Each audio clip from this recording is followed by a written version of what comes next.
bienvenue sur Compta Online Info. Au sommaire cette semaine, la notion de report à nouveau en comptabilité, la confiance accordée aux états financiers et la digitalisation de la formation. Le compte de report à nouveau existe en comptabilité pour constater une réalité juridique. Cette réalité juridique, c'est l'affectation du résultat. C'est une décision de l'Assemblée générale annuelle. Lorsque le résultat de l'exercice est bénéficiaire, le compte 110, report à nouveau positif, enregistre un solde. C'est la fraction du résultat qui n'est ni affectée en réserve, ni distribuée en dividende. Lorsque le résultat de l'exercice est déficitaire, le compte 119, report à nouveau négatif, enregistre les pertes accumulées. Ce dernier compte doit être soldé avant toute distribution de dividendes.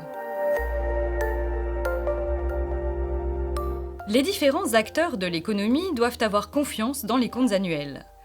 De cette confiance dépendent les relations entre clients et fournisseurs, sociétés et investisseurs. Elle est bien réelle chez les dirigeants des grandes entreprises. Pourtant, des erreurs ont été constatées après la clôture des comptes par 67% d'entre eux. Ces difficultés semblent surtout attribuées au processus de collecte et de traitement des données comptables, toujours plus complexes. Car plus il y a d'applications métiers au sein d'une entreprise, plus il y a de données à collecter et rapprocher. Les entreprises ont plus que jamais besoin d'outils qui permettent la justification, la traçabilité des analyses. Le but est de pouvoir vérifier que toutes les données sont bien déversées dans la comptabilité.